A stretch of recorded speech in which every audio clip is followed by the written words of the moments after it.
Isang mapagpalang araw sa ating lahat mga kapatid. Ako muli si Adrian Bernales ng Batch 3 at itong aking daily devotion.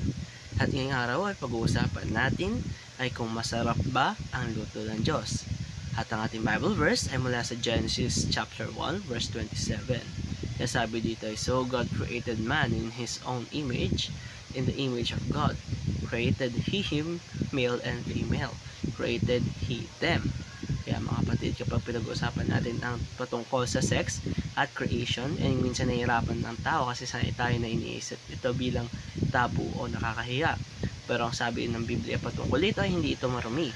Ang sex ay mabuting disenyo ng Diyos, ginawa para sa marriage bilang banal na paraan ng pagmamahalan, pagkakaisa at fruitfulness. Kaya ay meron tayong bigyan natin ng diin ang ilang halagang turo patungkol dito. Unang-una, sex is not shameful but pure and holy. Madalas sa kultura ngayon, para ginagawa na lamang nila itong laruan. Pero kung titingnan natin sa disenyo ng Diyos, ito ay isang banal na regalo. Ang sex ay hindi dapat ikahiya, kundi dapat pahalagahan at ingatan sa loob ng kasal.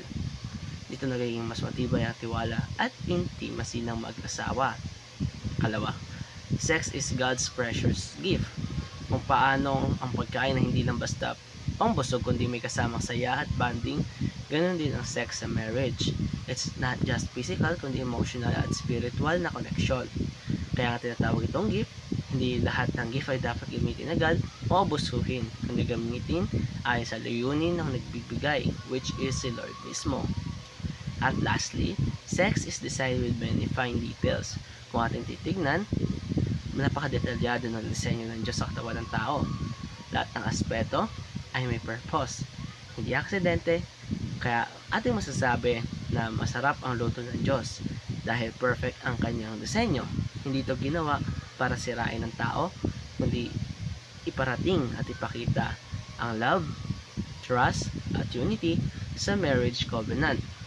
Kaya mga kapatid, nais nating paalala na ang mundo ay laging bibigay ng fake versions ng sex, isang distorted na larawan na puno ng kasalanan at pansariling layaw lamang.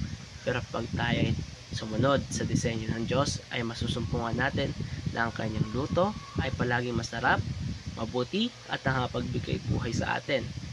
Kaya lagi natin tatandaan na ang sex ay hindi bastos kundi banal.